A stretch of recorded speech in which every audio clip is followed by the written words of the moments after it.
ये वो इमारत है जिसकी तकदीर वक्त ने मानो खुद अपने हाथों से लिखी। पुराने हिंदुस्तान को आज का हिंदुस्तान बनने में जितने ज़माने लगे और जो कहानियां गढ़ी गई, दिल्ली का ये लाल किला उनका गवाह बना। पिछली 4 सदियों में इस इमारत ने इतिहास को ना जाने कितनी दफ़ा करवटें बदलते देखा। इस इमारत ने गुजरते दौर देखे हैं, बदलते ज़माने देखे हैं। वो हुकूमतें जिनकी बादशाहत कभी पूरे हिंदुस्तान पर थी, उन हुकूमतों को पल में नेस्तो नाबूद होते देखा है। इस वीडियो में आप लाल किले के बारे में 23 ऐसी बातें जानोगे जो शायद ही आपने पहले कभी सुनी होंगी। सो इस वीडियो को आखिर तक ज़रूर देखना। नंबर 23, दिल्ली के इस लाल किले का जो ये नाम है लाल किला, ये नाम किले की इन बड़ी सी लाल पत्थर से बनी बाउंड्री वॉल्स की वजह से पड़ा है। और ये नाम शायद 19वीं सदी में अंग्रेज़ों के ज़माने से पड़ा है। शायद वो अंग्रेज़ ही थे जिन्होंने इसे रेड फोर्ट कहना शुरू किया था। लेकिन बहुत कम लोग जानते हैं कि इस किले का असली नाम किला-ए-मुबारक है। ये नाम शाहजहां ने इसे दिया था। नंबर 22, शाहजहां ने लाल किला बनवाने का तब सोचा जब उसने ये फैसला किया कि अब मुगल साम्राज्य की राजधानी आगरा से दिल्ली बदल दी जाए। अकबर के ज़माने में मुगलों की राजधानी आगरा थी। अकबर को दिल्ली उतनी पसंद नहीं थी क्योंकि दिल्ली अकबर को अपने पिता हुमायूं की शेरशाह सूरी से हुई हार याद दिलाती थी। लेकिन शाहजहां आगरा की गर्मी से परेशान थे और उसने दिल्ली वापस आने का मन बना लिया। उसने तय किया कि मुगल साम्राज्य की राजधानी अब दिल्ली होनी चाहिए। दिल्ली में शाहजहां ने एक शहर बसाया जिसे नाम दिया गया शाहजहानाबाद। इसे अब पुरानी दिल्ली कहा जाता है। इसी शहर के बीच में भव्य लाल किले का निर्माण शुरू हुआ। नंबर 21, 1638 में शाहजहां ने लाल किला बनवाने का हुक्म दिया और पूरे 10 साल बाद 1648 में लाल किला बनकर तैयार हुआ। जब लाल किला बनकर तैयार हुआ उस वक्त शाहजहां अफगानिस्तान के काबुल में थे। जब उन्हें यह खबर दी गई तब बादशाह वहां से फौरन दिल्ली वापस आ गए। नंबर 20, लाल किले के 2 मुख्य दरवाजे थे, दिल्ली दरवाज़ा और लाहौरी दरवाज़ा। दिल्ली दरवाजे के ज़रिए ही शाहजहां नमाज के लिए जामा मस्जिद जाया करते थे। लेकिन बाद में औरंगज़ेब ने लाल किले के अंदर ही अपने और अपनी बेगमों के लिए निजी मस्जिद बनवा ली जिसे मोती मस्जिद कहा जाता है।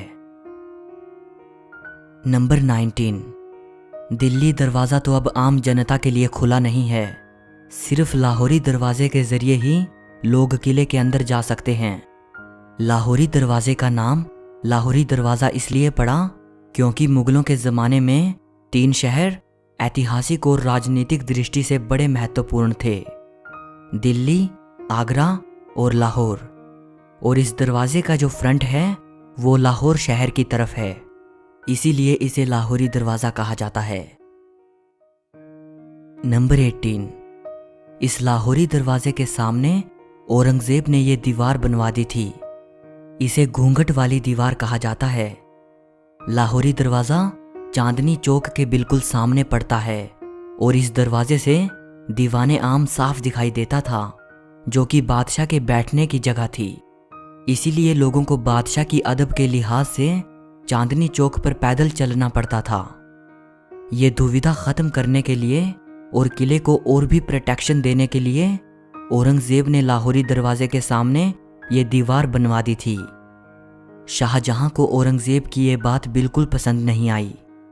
कहा जाता है कि चांदनी चौक पर खड़े होकर अगर कोई लाल किले को देखता था तब सामने लाहौरी दरवाज़ा बड़ा ही सुंदर दिखाई देता था। लेकिन बाद में दीवार बन जाने के बाद वो उतना भव्य नहीं रहा। जब ये दीवार बनवाई गई उन दिनों शाहजहां आगरा में कैद थे। आगरा से ही शाहजहां ने औरंगजेब को एक खत लिखा था। खत में शाहजहां ने लिखा था कि बेटे, दीवार बनवाकर मानो तुमने किले की दुल्हन के चेहरे पर घूंघट डाल दिया है। नंबर 17। इसी घूंघट वाली दीवार पर खड़े होकर 15 अगस्त 1947 को प्रधानमंत्री पंडित नेहरू ने पहली बार आज़ाद भारत का तिरंगा झंडा फहराया था। तब से लेकर आज तक ये सिलसिला हर साल दोहराया जाता है।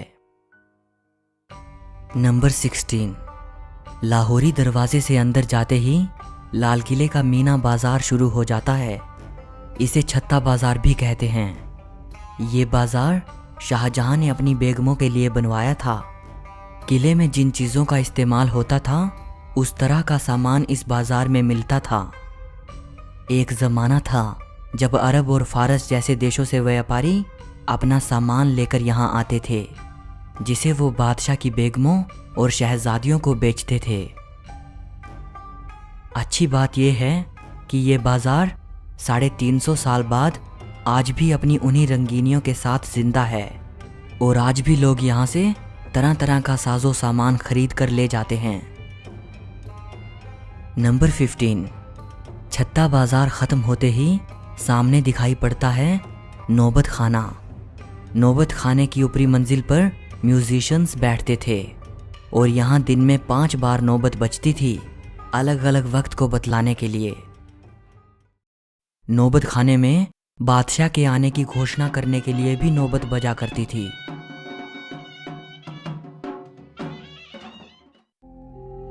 इसी नौबत खाने के अंदर 9वें मुगल बादशाह जहांदार शाह और 10वें मुगल बादशाह फर्रुखसियर का कत्ल किया गया था। नंबर 14। नौबत खाने के बिल्कुल सामने पड़ता है दीवाने आम। नाम से ही अंदाजा हो जाता है, दीवाने आम यानी ऐसा शाही दरबार जो आम लोगों के लिए लगता था।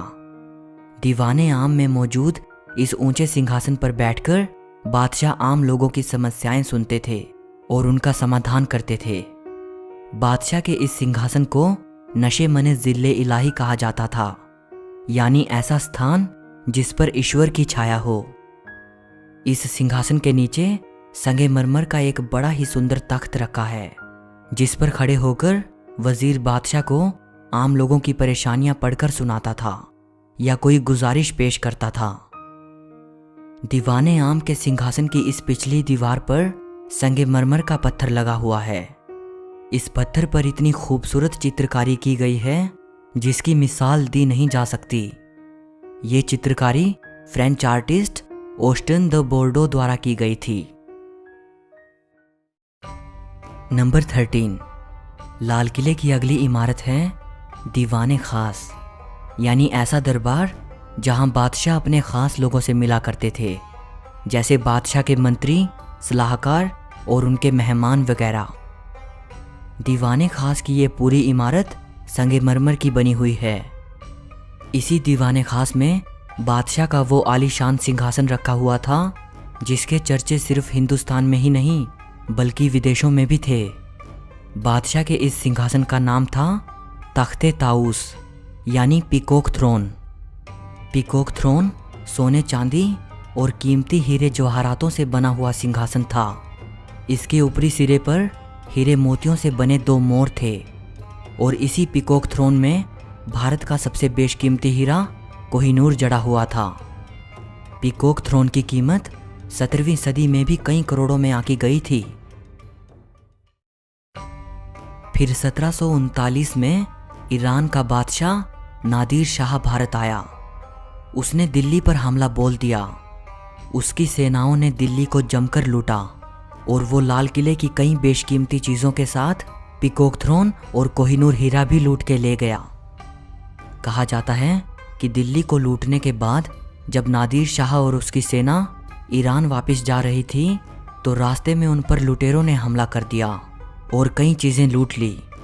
उनमें से एक पीकॉक थ्रोन भी था। लुटेरों ने पीकॉक थ्रोन को तोड़कर उसके कई हिस्से कर दिए और उसे आपस में बांट लिया।